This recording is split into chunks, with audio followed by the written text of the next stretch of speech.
Welcome to Bloodbath and Beyond. Today we review Session 9, Fear is a Place.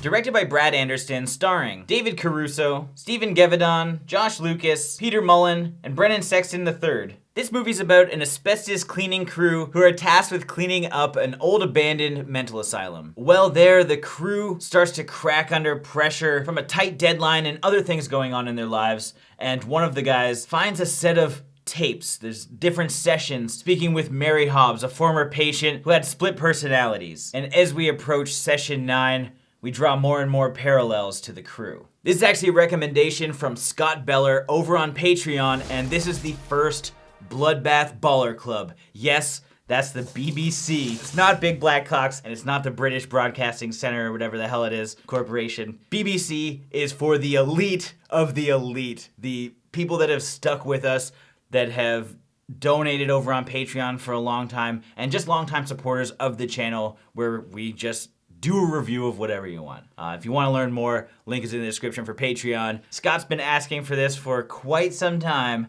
and so here it is, finally. What do we like? I really like how this film is paced. You don't actually experience the full effect of this movie until the very end, and I like that because I'm engaged trying to figure out what is actually going to happen. They do a brilliant job building up tension and not giving anything away until the very end of the film. It is a very slow pace, but it's almost like this descent into madness kind of feel. It's like everything's pretty fine off the hop, and then just like weird shit starts to happen, both in the asylum, with the characters themselves and the interactions with others, and maybe missing crew members and stuff like that. So like John said, you're constantly trying to figure out what's happening.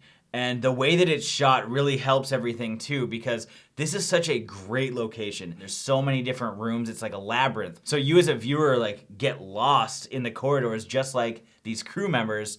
And the way that it's shot too, everything has like a slow zoom or some kind of dolly in. There's really great camera moves, and the cinematography is top notch. Plus it does have a good score to it as well, which sets in the eerie atmosphere. You're trying to figure out who is actually becoming insane. And they do an amazing job developing these characters that at any moment you would assume one of these crew members could very well be a mental patient. Like, you don't actually know who it is. There's 5 guys who are spending a week in this asylum, and by day 7, when they're all split up, you're just like, I don't know who it is. They do a great job using the POV technique. It's the first person perspective of them like walking through as you're seeing what's happening and bringing it down for us to give a great reveal. And I like the character interactions too, because it helps add more layers to this. Like, you've got one guy who's sleeping with another guy's ex-girlfriend, which is a shit move, by the way.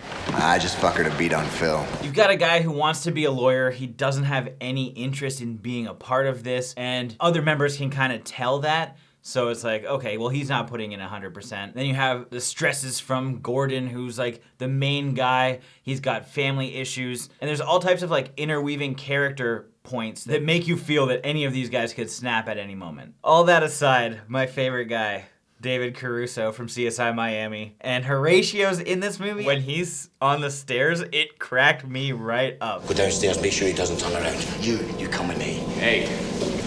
Fuck you.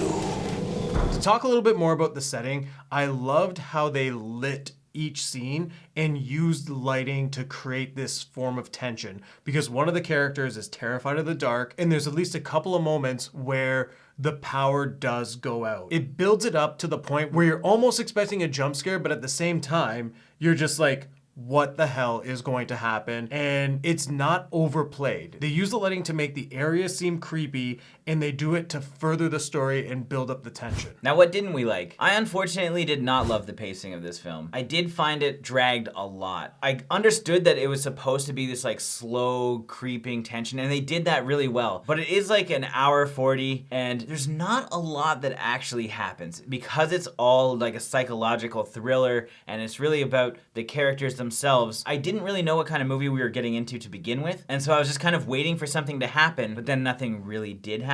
I mean, I kind of liked the ending, but I don't know that it's worth the investment for me. They did a good job with the reveal and creating all these red herrings, but it almost felt a little too predictable. And I think that's what's disappointing with it, is you have all these options that it could be any one of the characters, and they went with the most predictable choice. Because you're spending so much time with these characters, you kind of learn their motives inside and out, and you can almost like a Guess Who, just kind of like flip down some people like, well, it's definitely not him. Okay. Definitely not that guy. There's no reason. And you're gonna be definitely correct. Another aspect that kind of threw off the pacing for me was the fact that they had these flashbacks, and as they're trying to kind of like trickle out information and you're trying to figure out what's happening, yeah, I like that, but they repeated similar scenes over and over and over again, specifically like Gordon going to his house and stuff.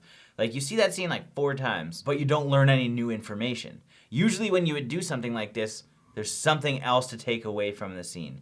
Maybe there's an additional line of dialogue. Maybe there's a new item that is introduced to the scene. That isn't the case here. It's consistently the same amount of information. And so they just keep reminding you of it. This happens a few different times in a few different areas, and I just felt like it was unnecessary. It felt as though this film was trying to be smarter than it actually was, mainly when it comes down to the motive of our final person. I think they were trying to be clever with it, because certain audience members won't catch on because it is abstract, but at the same time, it's also very simple. It'll leave you with questions, but you shouldn't have to ask the question. Yes, I will agree with this, because the moment we finished it, I went to look up, like, found flicks to see if there was an ending explained for this. And as I'm typing it in, me and John are just talking. Is like, it's this, right? He's like, yeah. Oh, okay. Never mind. And so he just didn't look it up. Yeah, it's just one of those things where it's like you're second guessing yourself, but you shouldn't be, because it really is a clear motive as to why this is all happening. Now it's time for our final thoughts and ratings. This was an interesting movie because they did a lot of stuff really, really well. The characters were so good. I really liked the acting. Everything was believable. The tension between them was great. When you couple that with where they are and the heavy weight that is family and money and all of these very important issues, you can understand how these characters might be feeling when they're working at a shitty job trying to do double the work. The location and the cinematography are great, and everything just works really well to build up to this finale. Unfortunately, I didn't think the finale delivered enough, because it was pretty predictable and there's not a lot to take away from the ending of the film. And because of that, I felt this movie just dragged on way too much for me. So I'm giving this 2.5, hitting the jackpot at the most ghetto casino ever, out of 5. I think not knowing what kind of subgenre this film is made it more interesting to me. I thought this film had a strong pace to it. I really enjoyed the buildup of the characters and showing how one of them could potentially be becoming insane. Because of that, it was a lot of fun. I liked how they created red herrings. I loved how this film was shot, because it had such character. Each room, each location gave an eerie atmosphere that if you were there, you would be terrified. However, I do think that this film was trying to be smarter than what it actually was, and that's kind of disappointing, because the reveal, though I liked it, it did fall flat. Considering they took the time to pace and develop these characters,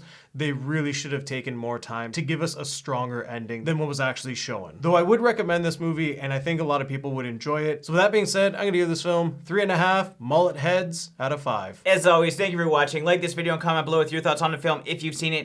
If you haven't and you do want to check it out, it's on Blu-ray, links in the description. And if you want to join the BBC, the Bloodbath Baller Club, as awkward as the acronym is, link is in the description to the Patreon. And if this is your first time here, make sure you subscribe to the channel to stay updated with everything Bloodbath and beyond.